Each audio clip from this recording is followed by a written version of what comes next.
Assalamualaikum warahmatullahi wabarakatuh. Selamat pagi, siang, sore, dan malam. Jadi pada kesempatan kali ini saya akan mempresentasikan tugas ujian tengah semester dari mata kuliah Project Management. Di sini saya mengambil topik yaitu pemberi makan hewan secara otomatis yang juga dapat mendeteksi nafsu makan atau gerak-gerik dari hewan yang menunjukkan hewan tersebut sakit atau sehat, lalu juga suhu kelembapan kandang. Jadi untuk judulnya sendiri Paw Patrol dengan slogan Care When You Can Be There. Untuk profil sendiri sebelum kita masuk ke pembahasan, jadi nama saya adalah Ivan Arya Putra Ramadhani, mahasiswa semester 4 program studi teknologi informasi dengan minat di videografi dan juga jaringan atau network administration yang memiliki skill yang cukup di desain, social media management, video editing dan fotografi, serta web design, network administration dan juga IoT. Untuk pengalaman sendiri, saya pernah mengikuti sertifikasi sebagai network administrator di Badan Nasional Sertifikasi Profesi yang saya dapat 2 tahun lalu. Lalu website developer project Yuk Rental, lalu mobile apps developer Funks Kitchen, kemudian staff project management bidang lomba, unit kegiatan mahasiswa marching band Eka Lavia Suara Brawijaya, dan yang terakhir adalah saya pernah intern sebagai website developer staff ya, dan juga sosial media spesialis di CVB Digital Kreatif Nusantara. Untuk pembahasan sendiri ada yang pertama latar belakang, lalu solusi juga rancangan, kemudian work breakdown structure, lalu biaya, pemetaan risiko project, lalu strategi pengelolaan perubahan atau change management, lalu kemudian yang terakhir probabilitas penyelesaian project. Untuk latar belakang sendiri, saya mengambil permasalahan di mana untuk saat ini pemilik hewan peliharaan ini masih harus memberi makan itu secara manual ya, onsite di tempat. Jadi kurangnya ada monitoring yang bisa memudahkan jika pemilik hewan tersebut tidak di rumah. Lalu untuk permasalahan berikutnya adalah sulitnya dalam sadar ketika hewan tersebut kena penyakit. Jadi ketika hewan tersebut nafsu makannya berkurang, kita kadang sadarnya itu telat. Lalu di sini bisa memantau kurangnya pemantauan dalam kandang ya. Jadi selain dalam kandang juga pemantauan dari nafsu makan hewan tadi. Untuk tujuan sendiri itu memudahkan para pemilik hewan peliharaan jika tidak ada di rumah atau dekat kandang, jadi tetap bisa memberi makan secara terjadwal karena ini sistemnya otomatis dan juga bisa dijadwalkan melalui handphone atau PC nantinya. Lalu yaitu sulitnya pemantauan ini ya, jadi tujuannya untuk mempermudah pendeteksi nafsu makan, lalu juga suhu kelembapan. Kemudian komponen yang perlu disiapkan yaitu motor servo atau dispenser otomatis yang dimana sudah dimodifikasi nantinya agar sensor-sensor yang lain itu juga bisa diterapkan di mesin atau alat yang kita buat untuk dipasarkan nantinya. Jadi untuk komponen lainnya adalah load cell. Jadi load cell ini untuk mendeteksi berat pakan, jadi ada maksimum berat agar makanan itu nanti juga mudah untuk dituangkan, jadi tidak overload ya. Lalu PIR sensor untuk deteksi gerakan, lalu sensor suhu biasanya DHT11 bisa, tapi lebih direkomendasikan DHT22 untuk mendeteksi kelembapan kandang intinya.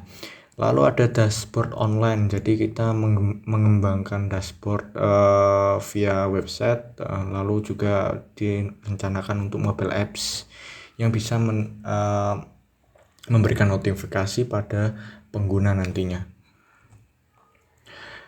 Untuk mockupnya sendiri saya memberi tampilan seperti berikut yang berupa use case dan juga gambaran. Untuk use case-nya sendiri dari pet feeder ini yaitu pengguna nanti akan menjadwalkan pemberian makanan, lalu memonitoring aktivitasnya dalam sekali tap-tap di layar handphone atau tinggal klik-klik di laptop atau PC ya.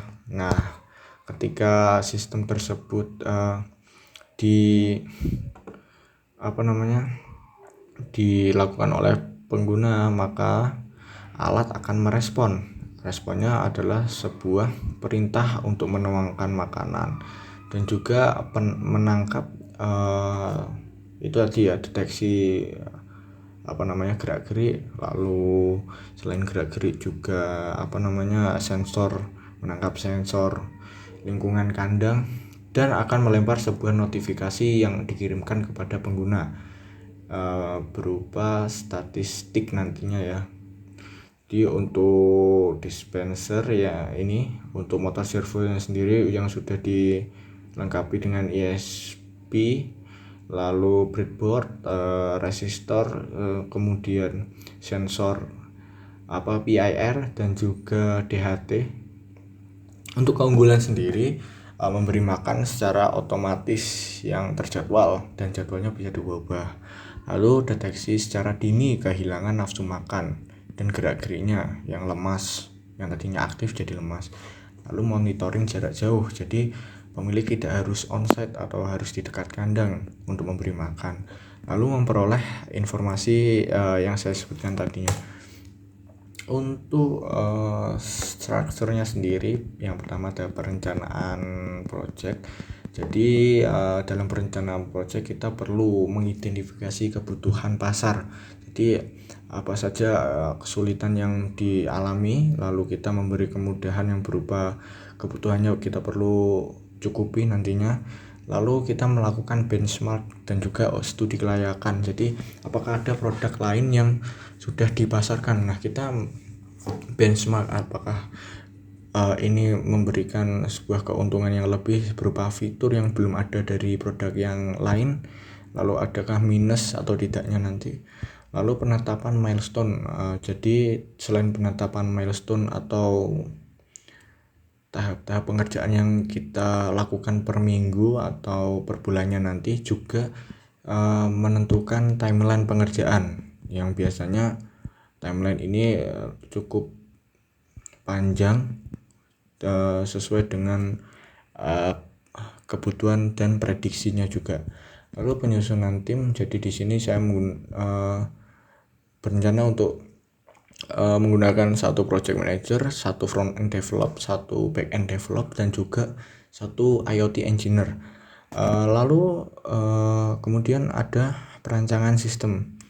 Jadi setelah identifikasi, kita menyusun tim, kemudian kita merencanakan perancangan sistem. Jadi perancangan sistem ini dibuat sebelum pengadaan komponen.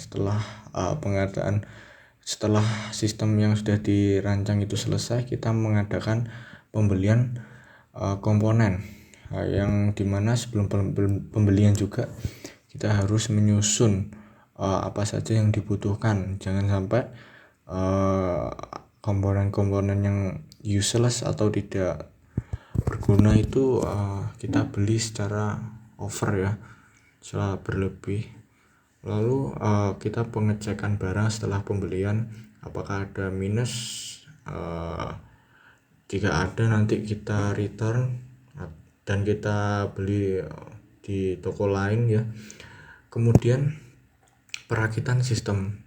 Jadi setelah pengadaan kita melakukan perakitan sendiri, ada perakitan hardware, kemudian kita sambungkan dengan pengkabelan jaringan juga, lalu ini instalasi software yang biasanya firmware sama library ya yang diperlukan sebelum kita melangkah ke integrasi dengan dashboard. Jadi kemudian setelah itu pengembangan dashboard yang kemudian terakhir diintegrasikan dengan sistem utama yang sudah diinstal firmware dan juga library tadi. Kemudian pengujian sensor. Jadi tahapnya kalibrasi sensor, testing, lalu pengujian fungsional, dan pengujian respon aktuator dari mesin atau alat yang kita telah buat tadi. Kemudian step berikutnya adalah pengujian di lapangan.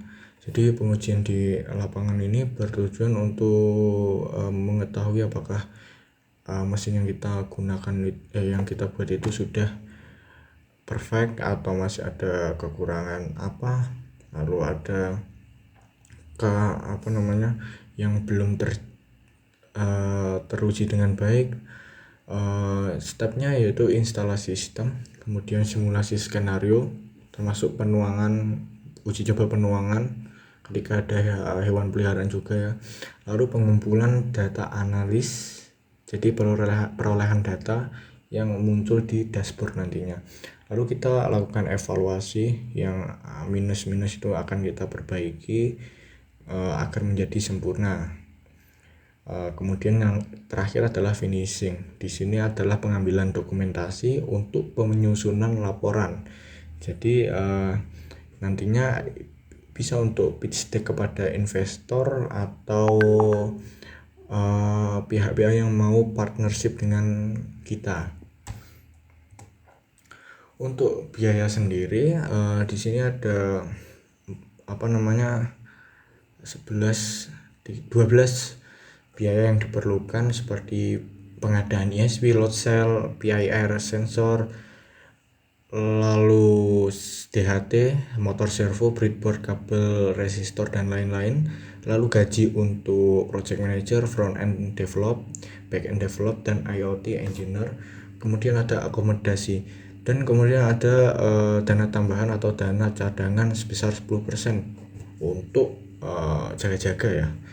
Jadi totalnya ada 69 di luar biaya cadangan. Jadi ketika sudah disatukan totalnya biaya estimasi 79.350.000 rupiah.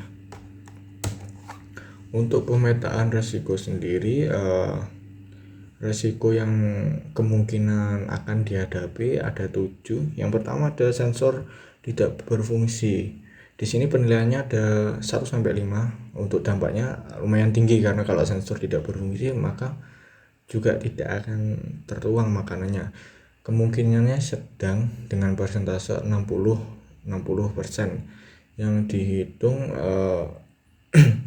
dengan maksimum 25% resikonya dan ketemunya adalah 60.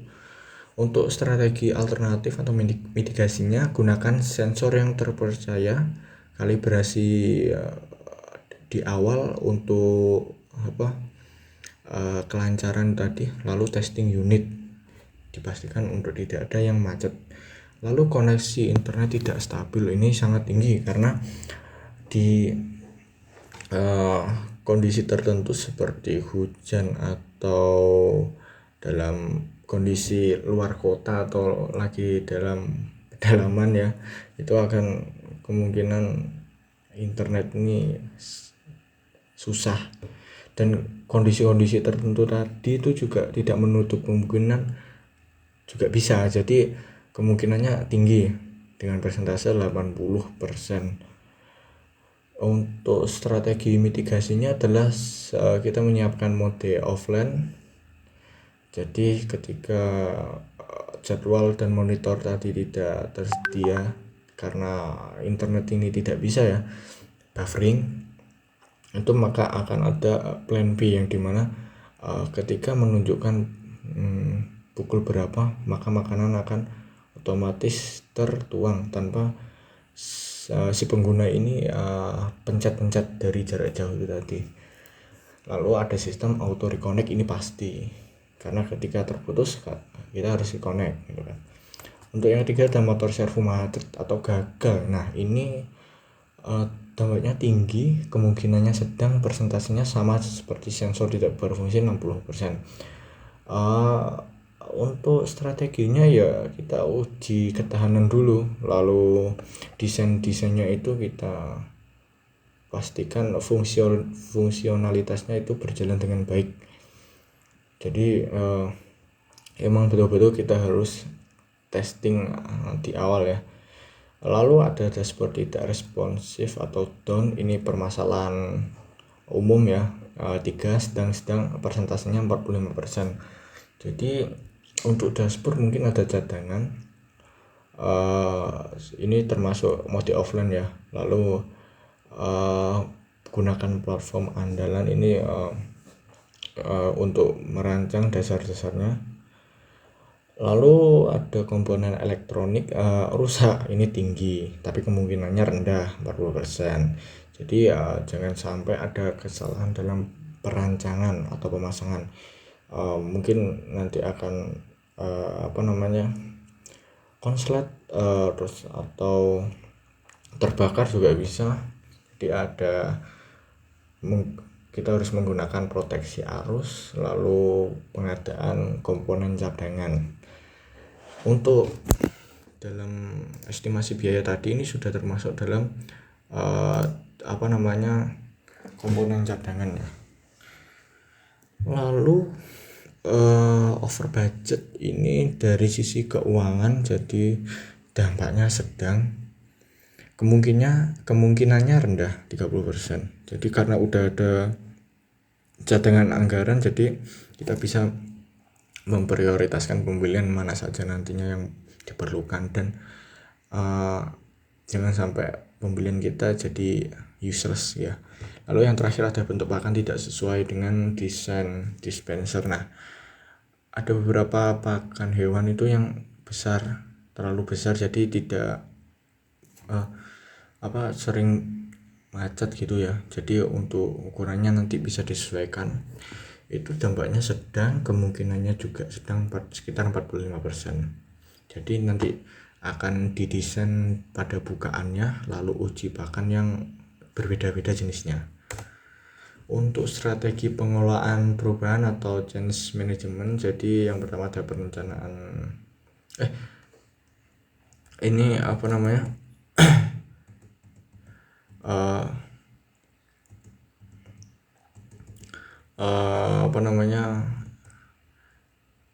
estimasi itu komponennya. Yang pertama perencanaan proyek, pengadaan komponen, perakitan sistem, pengujian sensor aktuator, pengembangan dashboard, pengujian lapangan, lalu dokumentasi dan presentasi.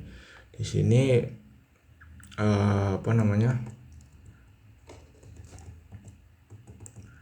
untuk harinya optimisnya itu 1, ini bisa dilihat ya dalam tampilan ini dalam kurun 3 bulan. Jadi 3 bulan akan ada 2 kemungkinan. 3 bulan variansinya 2,24, simpan barunya 1,5 2 hari lah. Untuk total estimasi ini kemungkinan terburuk kemauan dari klien nantinya ya. Jika cepat maka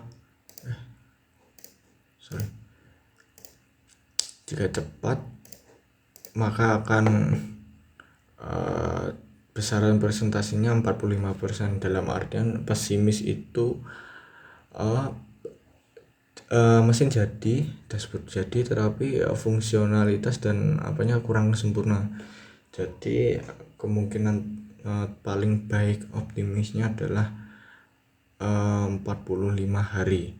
Jadi 45 hari ini dengan persentase 99% ini sudah paling cepat ya. Kalau 22 hari itu susah untuk menggapai target tersebut. Oke, mungkin sekian untuk presentasi dari saya. Untuk jika ada kekurangan saya mohon maaf. Wassalamualaikum warahmatullahi wabarakatuh.